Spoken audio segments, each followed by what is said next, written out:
Hi guys, thank you again for tuning in.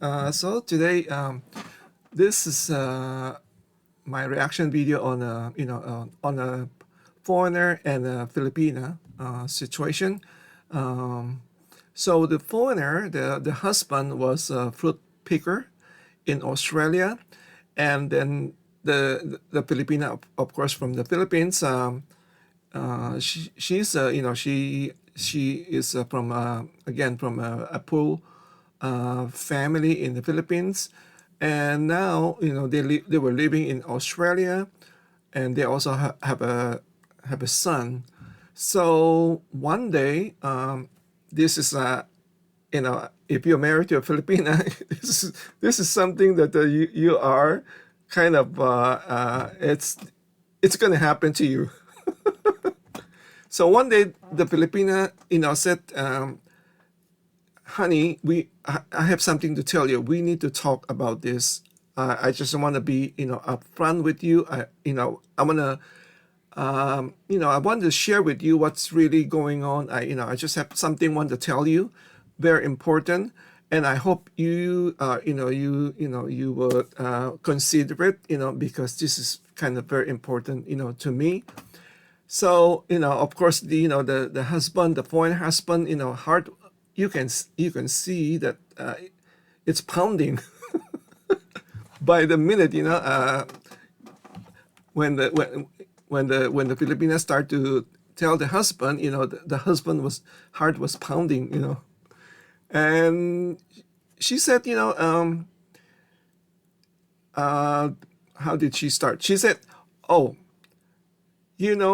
because my family is very important to me, and then I try to please them, I try to help them, and my parents just told me that they have to do it's like an annual event.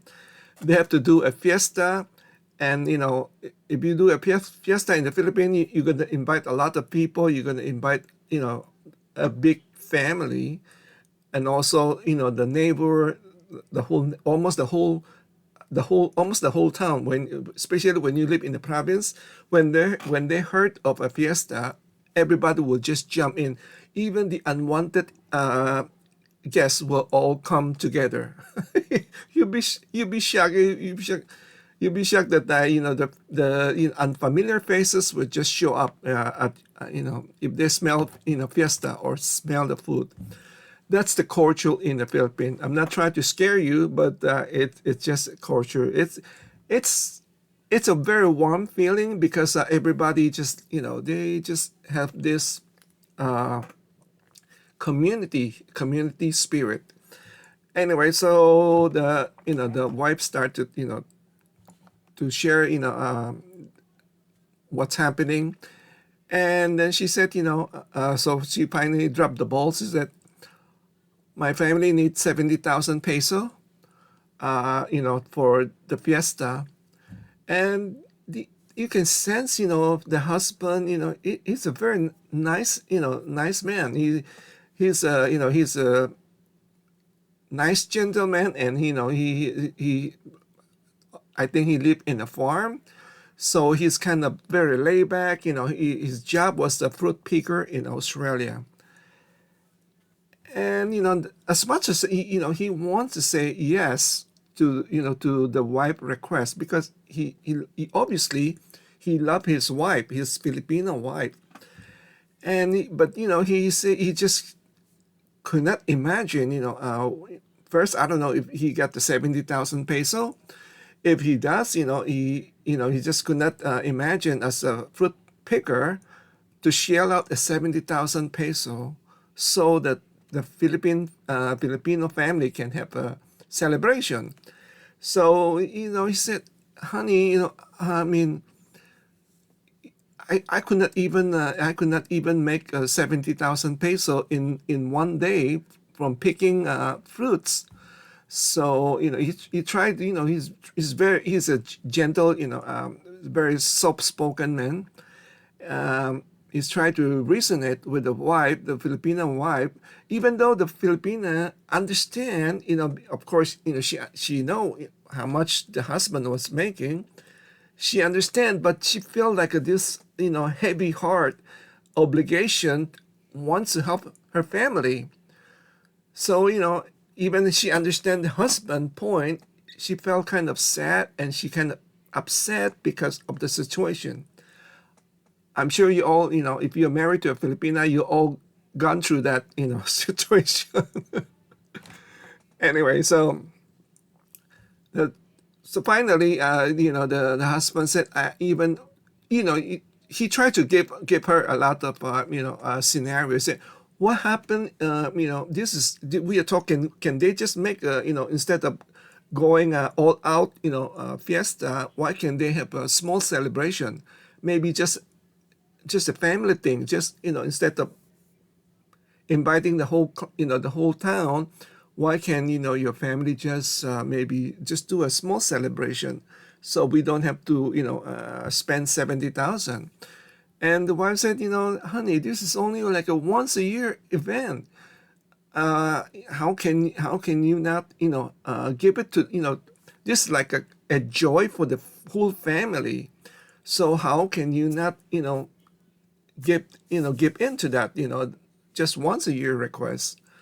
So, and then the husband said, you know what, hey, what if something, let's say more urgent or more emergency, what's something happened to you, to your mother or your father, there's an emergency, there's more, emergency event. And then, you don't have the money. So what he's trying to say, this is the celebration, the fiesta is not really that, not important. Maybe you can just, kind of do a small celebration without spending, that 70,000 grand. Maybe we can just give them 7,000 instead of 70,000. So that's this is the scenario that you will go through. This is just an example. This request is for a fiesta, but the good thing is this is all a prank.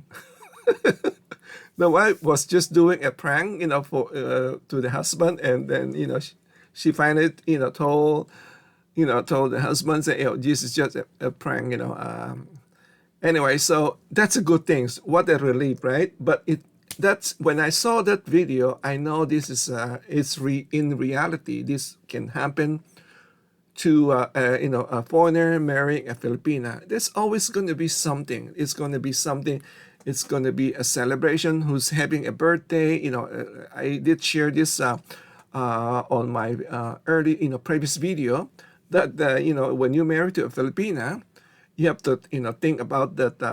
If they have like 5 siblings, you have to think about doing a 7 party in a year, because 5 siblings all gonna have birthday, and then and the father and the mother, so you have to keep that in mind.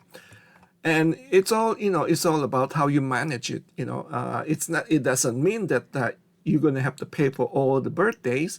It Again, this is all about how you manage. Be very transparent with your Filipinas. Say, hey, you know what, we cannot, we want to help your family, but we cannot be like what do you call that, the bank machine. We cannot be like can I remember what's the right word, the ATM machine. We're not the ATM machine. And if you just be very honest, tell your Filipina, she would understand. She would understand, and then hopefully, if you kind of give her important to your finances, something, let her know the situation.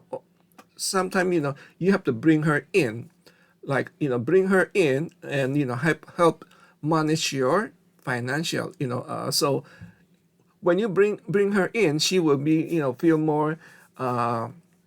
She won't feel like being outsider, and she will understand, and she will try to help to protect you also, from that kind of situation, because it's gonna this thing's gonna arise. Somebody gets sick, or somebody need the tuition or something like that. It's gonna happen.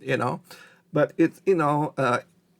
everything is negotiable, as long you can, you have to know how to handle your Filipina and your Filipina family, and you'll be fine. You'll be fine. And anyway, so I thought I just share with you that that video and talking about the fruit picker. So I got curious. I like, you guys know me. I like to learn things, and then I was watching that video, and then I also watched the other guys who's also a fruit picker, because I've seen it, the video that he was also a Filipino. It's a friend of the blogger of this couple. He's also a fruit picker in Australia from the Philippines, and he was sharing how much he was making as a fruit picker. He said they're getting paid by the kilo of the fruits they pick. I believe they get paid like she was he was converting already to peso. So per kilo, he will get paid 35 peso. You just have to convert it to Australian dollar. I don't know on top of my head. So, and then basically I just try to make it easy. He was saying that sometime they can average like make like 12,000 peso to 15,000 peso per day, but on certain day. But that when I saw that video, that was like 4 years ago, and then I saw another video like 1 year ago. He did the 7.5 hours of fruit picking, and he was able to make 30,500 peso. If I convert that to dollar, that's about 540 US dollar. Good money, huh? Good money for one day, 7.5 hours. He make 540 US dollar. And of course, we all know that the fruit picker is not like you're gonna have. It's not like a everyday things. It's a seasonal things. You make good money during the seasons, during the fruit picking, and then when maybe in the winter time you have to find another job, another gig. So I'm just saying, I don't know, their situation over there. So let me know your thought on this video. If you married to a Filipina, let me know. Share your situation. If you have encountered some kind of request that even you don't want to say no, you have to say we cannot afford it. Share with me, and I'd be happy to give you my opinion or advice. Thank you again for watching. Take care. Stay safe. Bye bye.